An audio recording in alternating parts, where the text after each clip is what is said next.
अपने कर्म से कुछ इस प्रकार कोलाहल मचा दीजिए कि भाग्य स्वयं आपके लिए ये द्वार खोल दे। कर्मों का कोलाहल कुछ इस प्रकार होना चाहिए कि चट्टान वो कोलाहल सुन के स्वयं आपके मार्ग से हट जाए। कर्म कीजिए, किंतु ये समझ के कर्म कीजिए कि किस प्रकार आप वो कर्म कर रहे हैं, किस दिशा में कर रहे हैं। दिशाहीन होके चाहे जितने भी कर्म कर लो, लाभ नहीं होगा, कभी सौभाग्य प्राप्त नहीं होगा। कर्म करो, समझ के करो। जैसे एक नन्हा सा बालक जो चलना सीख रहा है, पहले अपने घुटनों के बल वो चलने का प्रयास करता है। उसके माता पिता उसे देख के प्रसन्न होते हैं, उसे प्रोत्साहन देते हैं। वो नन्हा सा बालक खड़े होने का प्रयास करता है, चलने का प्रयास करता है, फिर गिरता है, फिर उठता है, फिर प्रयास करता है, फिर गिरता है, और आगे जाके वो चलना भी सीखता है, दौड़ना भी सीख जाता है। इस संसार में जो भी कर्म हो जो आप करना चाहते हैं, जो भी स्वप्न हो जिसे आप पूर्ण करना चाहते हैं, उसका आरंभ होगा आपसे, आपके कर्म से। तो कर्म आरंभ कीजिए।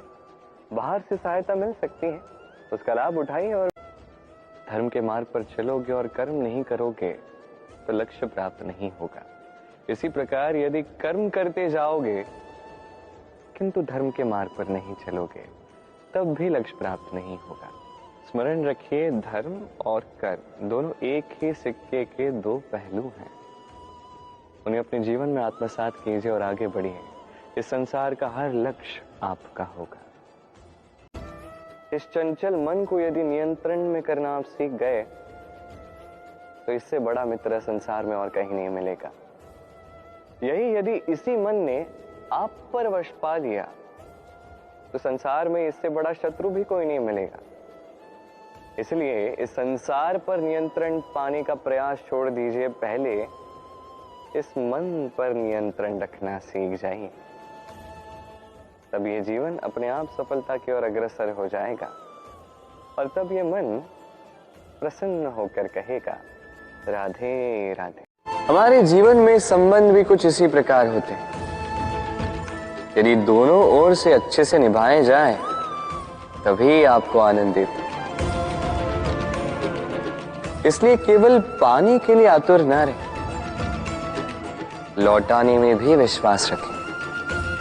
क्योंकि जब एक संबंध में दोनों ओर से प्रेम होगा, दोनों ओर से करुणा होगी, कुछ करने की चाह होगी, तभी वो संबंध आपको जीवन में आनंद देगा। अपना कौन है?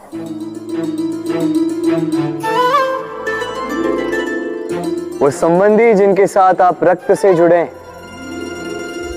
या वो मित्र जिनके साथ आप बालपन से पले बढ़े, या वो सहकर्मी जिनके साथ आप काम करते हैं? नहीं, अपना वो जो विपत्ति में काम आए। अपनों की परख समय की कसौटी पर की जाती है। स्मरण रखिएगा, अपनों के साथ समय का पता नहीं चलता, किंतु समय के साथ अपनों का पता अवश्य चलता है। दो प्रकार के व्यक्ति होते हैं, एक सरल, दो जटिल। अब ये जो सरल व्यक्ति होते हैं, इन्हें संसार दुर्बल समझ बैठता है। ऐसे देखा जाए तो जल भी सरल है, वायु भी सरल है। इन्हें जो दिशा मिले उसमें बह जाते हैं, इन्हें जो आकार दो वो पकड़ लेते हैं। किंतु जब ये अपने पर आते हैं तब क्या होता है? ये जल एक ऐसी धारा बन जाती है जो बड़े से बड़े चट्टान को तोड़ देती है। वायु ऐसा चक्रवात बन जाता है जो संसार में विनाश ले आता है। तो जो व्यक्ति सरल है, उसकी सरलता का आदर करें, उसे सम्मान दें, उसे प्रेम दें। कुछ पक्षियों को देखा है मैं, जीवन भर घोंसला बनाते रहते, यहां से डाली लेकर, वहां से तिनका लेकर, सदा इस कार्य में रहते हैं कि अपना घोंसला बना सके। और इस कार्य में इतना खो जाते हैं कि स्वयं के पंखों के अस्तित्व के विषय में भूल ही जाते। यदि आप सफलता प्राप्त कर लेते हैं, श्रेष्ठ कर्म करते हैं, श्रेष्ठ व्यक्ति बन जाते हैं, तो अभिमान न करें, अहंकार न आने दें। उसी सफलता का, उसी श्रेष्ठता का उपयोग कीजिए किसी और के जीवन में प्रकाश भरने के लिए। तभी आपकी वो सफलता, आपकी वो श्रेष्ठता जीवन में आगे बढ़ती रहेगी।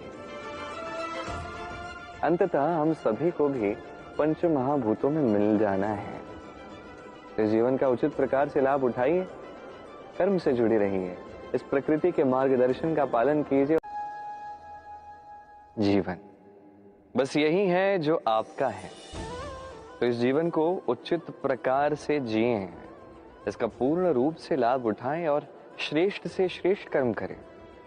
यदि समय आने पर दूसरों ने आपको वो सब कुछ दिया जिसकी आपको आवश्यकता थी, तो समय आने पर आपको भी दूसरों को सब कुछ देना चाहिए। जो भी इस जीवन में प्राप्त हुआ है, उचित प्रकार से प्रेम से उसका उपभोग करना सीखें, सब में बांटना सीखें। स्मरण रखिए, इस संसार में ऐसा कुछ भी नहीं है जो आपका है और सदैव आपके पास रहेगा। अज्ञानी होना कोई बुरी बात नहीं है, किंतु ज्ञान पाने की चाह ही न रखना, ये सबसे बड़ा दोष है। इसलिए सदैव ज्ञान पाने के लिए सज्ज रहिए और प्रयास करते रहिए। अंततः आपका चयन है। क्या आप अज्ञानी से ज्ञानी बनना चाहते हैं या ज्ञानी से पुनः अज्ञानी बनना चाहते हैं?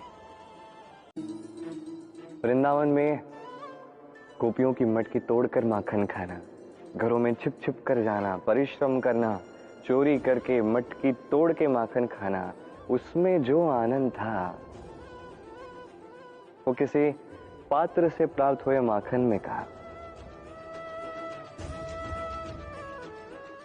मैया की डांट सुनना, मैया का प्रेम अनुभव करना, उनके हाथों से माखन खाना, यमुना तट पर सखाओं के साथ ठिठोली करना, राधा को छेड़ना, वृंदावन की स्मृतियां अनमोल थे।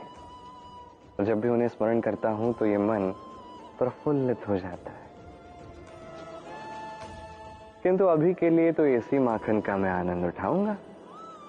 आप भी अपने जीवन के वो अनमोल, वो अद्भुत क्षण स्मरण कीजिए। अब यदि आप एक को एक से शून्य कर दोगे तो अध्यात्म कहलाता है, जिसमें हम अपने आप को ईश्वर को पूर्ण रूप से समर्पित कर देते हैं। और यदि आप एक और एक दोनों को मिलाकर भी एक ही रह जाए तो उसे प्रेम नीति कहते हैं, जो मैं और राधा है। ना तो हम शून्य हैं, ना तो हम दो हैं, हम दो होकर भी एक ही हैं। इससे जीवन का सार प्राप्त होता है।